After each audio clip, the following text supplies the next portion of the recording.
네, 강프로입니다. 자, 한미 반도체 보겠습니다. 한미 반도체 15만 원 근처까지, 그쵸? 15만 원 근처 정도에서 끝났습니다. 자, 근데 일단 엔비디아 실적을 앞두고 있죠. 엔비디아 실적은 무조건 좋아요. 근데 엔비디아는요, 지금 실적을 볼 때 중요하게 보여야 되는 게 뭐 매출도 늘고 이익도 늘죠. 이건 그냥 당연합니다. 왜? GPU가 지금 부족하거든요. 근데 GPU가 부족한 이유가 AI 반도체 때문이죠. AI 반도체에는 HBM이 필수적으로 들어가죠. 한미 반도체가 계속해서 강세를 보이는 이유는, 그쵸? AI 시대가 왔기 때문에 그렇습니다. 이게 뭐 수요가 끊기거나 그런 상황이 아니에요. 이미 하이닉스 측에서는 발표한 내용이 내년에 생산될 물량까지 전부 다 솔드아웃이다, 품절이다, 이렇게 이야기를 했고요. 실제 이거는 정해진 내용입니다. 그리고 만들면 만드는 족족 나간다. 원래 비메모리는 그런 부분이 거의 없다고 보시면 됐었는데, 메모리 반도체는 한 가지 문제가 있었어요. 그게 재고입니다. 재고. 그쵸?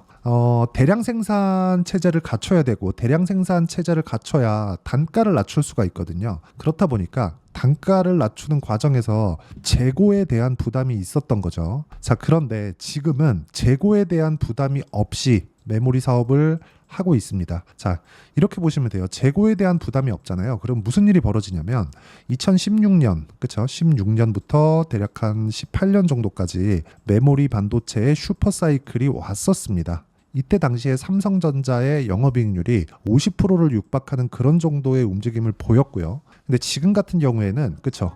이런 재고의 부담이 없는 상황이 한동안 계속된다. 근데 이 상황이 언제까지 지속될지는 모른다. 그래서 주가가 상승하는 그 구간에서 우리가 그래도 언제까지 이 그 반도체 종목군들을 공략해야 되는지 그 정도는 파악이 돼야 되잖아요. 그게 실적에 대한 개선세가 확실하게 나올 때까지입니다. 최소한 사상 최대 실적 정도는 넘어가는 구간까지는 안전하게 종목을 보유할 수 있는 구간이라고 이야기를 계속해서 드리고 있고요. 근데 최근에 여기 4월 한 중순 한 10일경 정도부터 해서 한 달 정도, 그쵸? 한 달 반 가까이 약간 좀 횡보하는 움직임이 나왔었는데, 이건 왜 그러냐면 20일 이평선이 가파르게 자, 여기 보시면 2월 달부터 시작해서 거의 한 6개월 정도의 횡보 구간을 마치고 났고요. 그리고 나서 한 100% 정도 상승이 나왔습니다. 한미 반도체가. 근데 그 전에도 6배에서 7배 정도 상승한 이후에 추가적으로 100%가 올라간 것이기 때문에 저가 대비해서 고가까지 본다면 15배 정도 올라간 거죠. 근데 이렇게 강한 움직임을 보이고 있는데도 불구하고 제가 추가적으로 상승이 나온다고 하는 건 주가는 미래 가치를 반영하기 때문에 그렇습니다. 미래 가치는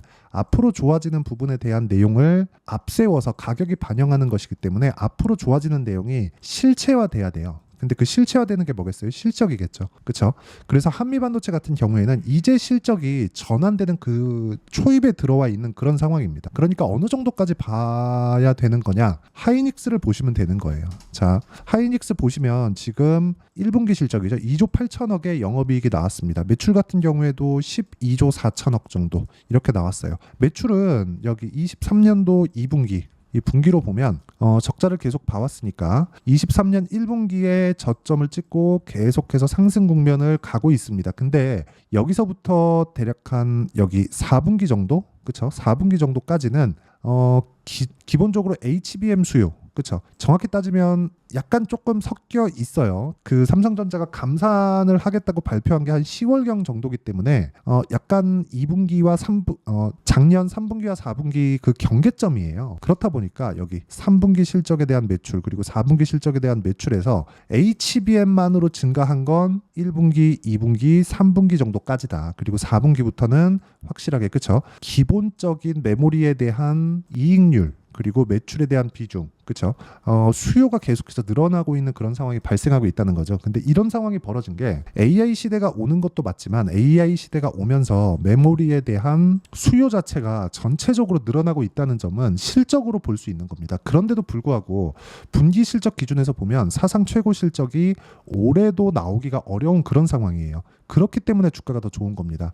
최대한 좋은 내용이 나오기 전에, 그쵸? 그럴 때 주가가 올라가는 거지, 실체, 그쵸? 실체화 되면서 실적으로 찍기 시작하잖아요. 그러면 그 실적을, 기대감만큼 실적을 찍어야 되기 때문에 오히려 그때가 더 부담이 됩니다. 그렇기 때문에 하이닉스가 오늘 신고가를 만들어낸 것, 그리고 한미반도체 같은 경우에 자 보시면 한미반도체 같은 경우에 여기 신고가 구간, 그렇죠?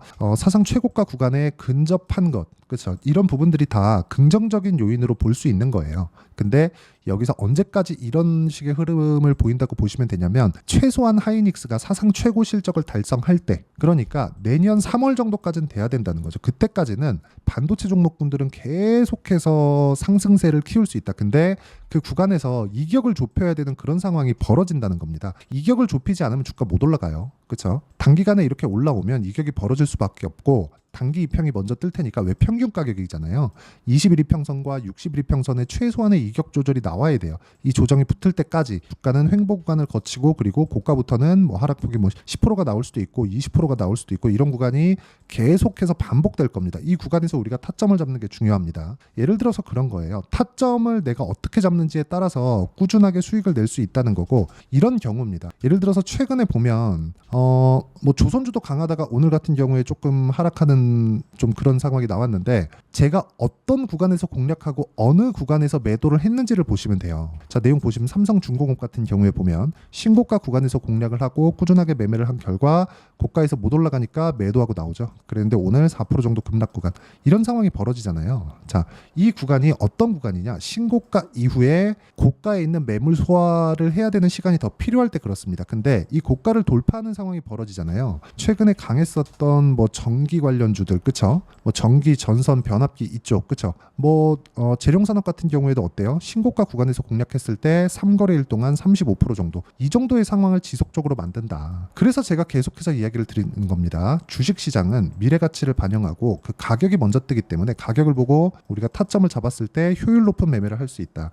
이러다 보면 주식을 계속해서 보유해 가야 되는 그런 상황도 있지만, 우리가 보유하지 않고, 그렇죠? 기다려야 되는 구간도 있습니다. 왜? 시장이 약할 때는, 또는 시장이 강한 움직임은 뭐 못 보이고 뭐 횡보하는 정도, 뭐 아니면 소폭 하락하는 정도, 이 정도에서는 종목별로는 계속해서 강세 구간을 나타내는 종목군들이 있단 말이죠. 이 구간에 종목의 부재가 있을 수 있어요. 그 구간에 굳이 내가 매매할 필요는 없잖아요. 그래서 계속해서 강한 움직임, 그렇죠? 가격이 뜨는 움직임이 나올 때까지 기다려야 될 필요가 있습니다. 그걸 기다리는 부분을 제가 여기 소통방에서 모두 공유하고 있습니다. 뭐 오늘 같은 경우에도 매매를 이렇게 장시작 전에 제가 공유를 해드렸고요. 쭉 올려서 보면 뭐 5월 20일, 그렇죠? 이때도 보면 뭐 대한전선, 뭐 이런 종목군들, 그쵸? 뭐 계속해서 강한 움직임을 보이고 있어요. 근데 25% 수익을 냈는데도 불구하고 추가적으로 강한 움직임을 보였고, 강세를 보이는 걸 확인하고 나서 추가적으로 또 사는 거죠. 그쵸? 이런 상황을 지속적으로 만들어 가야 돼요. 이거 말고도 뭐 한미반도체 말고 다른 반도체 종목군들을 보더라도요. 예를 들어서 이런 거예요. 뭐 자람 테크놀로지나 그런 종목인데, 올라가는 구간에서 공략했을 때 내가 3거래일 동안 75% 정도의, 그쵸? 이런 수익을 지속적으로 낼 수 있다는 겁니다. 그리고 이런 부분을 제가 소통방에서 공유를 하고 있으니까, 매매하는 과정에서 내가 가격을 잡기가 어렵고 어떤 식으로 가격을 체크해야 될지 잘 모르겠다 하시는 분들은 소통방으로 들어오세요. 들어오시면 주식 인생을 제가 바꿔드리도록 하겠습니다. 대신에 구독과 좋아요, 그렇죠? 돈은 안 받지만 구독과 좋아요 눌러주시고요. 상단에 있는 전화번호로 구독 또는 10억이라고 문자 보내주시면 제가 소통방 입장 링크를 순차적으로 공유를 해드리도록 하겠습니다. 자, 그러면 이 내용, 그렇죠? 제가 어떤 종목군을 매매하는지 그 내용에 대해서 이야기를 드린 거예요. 근데 이것과 여기 아까 전에 말씀드렸었던 한미반도체 움직임과 같다는 겁니다. 한미반도체는 뭐예요? 실적이 이제 개선되기 시작했어요. 근데 실적 개선을 확인하기 전에 주가는 이미 15배 올랐죠. 근데 사상 최고치의 실적까지는 기본적으로 올라갈 수 있는 상황이기 때문에, 이런 상황을 감안한다면 실적 개선세가 확실하게 나오는 구간까지는 한미반도체는 지속적으로 추적하고 타점을 잡아야 되고요. 한미반도체가 강한 움직임을 보일 때 관련된 종목군들도, 그렇죠? 계속해서 강세를 보일 수 있는 상황을 만들어갈 수 있습니다. 이 구간에 우리가 어떤 식으로 매매를 하는지에 따라서 상황이 바뀔 거예요. 그리고 어떤 식의 매매냐, 그건 아까 전에 말씀드렸죠. 신고가, 그리고 가격에 대한 부분이고, 그 내용에 대한 부분을 여기 소통방에서 제가 시장가 매수 장시작 전, 그쵸? 8시 52분 이렇게 장시작 전에 제가 다 공유를 해드리고 있으니까, 상단에 있는 손절을 하지 않는다는 게 아니라 리스크는 적게 가져가면서 꾸준하게 수익을 볼 수 있는 타점에 대한 부분입니다. 근데 무조건 2주 안에 처리하고 나와야 된다는 점, 이 부분이 가장 중요합니다. 그리고 무엇보다 최근에, 그쵸? 이제 내일이면 엔비디아 실적이 나오기 때문에 엔비디아 실적 발표 이후에 어떤 식으로 한미반도체를 봐야 되는지, 그 실시간 타점에 대한 부분을 제가 문자로 공유를 해드리도록 할 테니까 상단에 있는 전화번호로 한미라고 문자 보내주시는 분들에 한해서만 제가 한미 반도체의 가격과 단기 보유 전략을 함께 공유를 해드리도록 하겠습니다. 자, 내용 정리하면 그렇습니다. 한미 반도체는 제가 많이 올랐다는 거예요. 근데 올라가는 주식은 원래 비싼 가격에서 거래가 됩니다. 그렇죠? 그 구조에 대한 이해가 조금 필요하다고 제가 누차 이야기를 드리고 있고요. 그 구조에 대해서 이해를 한다면 주식시장에서 웬만하면 손실을 보지 않을 겁니다. 물론 구간별로는 손절하는 구간이 있겠지만 그 손절하는 구간도 추가적으로 수익을 보기 위한 과정이라고 보시면 되고요. 가장 위험한 게 쓸데없이 내가 물려있는 구간을 늘리는 거예요. 물려서 오래 보유하게 되는, 흔히 얘기하는 비자발적인 장기 투자죠. 그런 상황은 아직까지는 나오지 않는다. 한미반도체에서. 자, 그렇기 때문에 내가 어떤 가격대에 매매를 해야 되는지 그 타점에 대한 부분, 그리고 어떤 식으로 분류하고 어떻게 판단했을 때 어느 정도까지 성과가 나올 수 있는지 그 내용에 대해서도 제가 다 이해를 시켜드리도록 할 테니까 영상 끝까지 시청하시고요. 모든 분들이 성공 투자하셨으면 참 좋겠습니다. 자, 24년도가 돼도 여전히 시장은 녹록지 못합니다. 이런 상황이 벌어지는 건 어쩔 수 없습니다. 이런 상황에서도 수익이 나는 종목들의 구조는 변하지 않습니다. 즉 대시세 종목에 대한 구조는 변하지 않는다는 거고, 실제 제가 소통방에서 지속적으로 이야기를 드리고 있는 내용도 대시세 종목이나 시장 주도주를 공략하는 건 철저하게 가격 분석을 하라고 이야기를 드리고, 가격 분석 이후에는 이슈에 대한 파악, 그리고 이슈를 파악하고 나서는 다시 내가 얼마에 매수할지 그 타점에 대한 부분을 지속적으로 언급을 하고 있습니다. 자, 근데 생각해 보세요. 시장이 굉장히 어려웠습니다. 어려운 상황에서의 어떤 종목들이 강했냐 보면 반도체와 그리고 바이오입니다. 자, 실제 여기 보면요. HLB에 제가 실제 매매한 내용을 띄워놓고 보여드리고 있는데 1월 22일부터 매매를 시작해서 4일 동안 31%의 수익 마감이 됐고요. 그리고 여전히 신고가 종목입니다. 자, 그리고 그 다음 어보브 반도체, 이름을 보시다시피 반도체 종목이죠. 그리고 AI 반도체는 지속적으로 강세를 보이고 있습니다. 이 종목도 신고가를 먼저 달성한 이후에 제가 21%의 단기간에 21%의 큰 수익을 내고 마감이 됐습니다. 다시 재공략을 준비하고 있고, 이런 부분은 소통방에서 다 공유를 해드립니다. 자, 그리고 코세스. 자, 코세스 같은 종목도 당연히 그쵸, 신고가 종목이고요. 그리고 반도체 종목입니다. 이 종목도 영업일 기준에서 이틀 동안 대략 한 15%의 수익 마감이 됐습니다.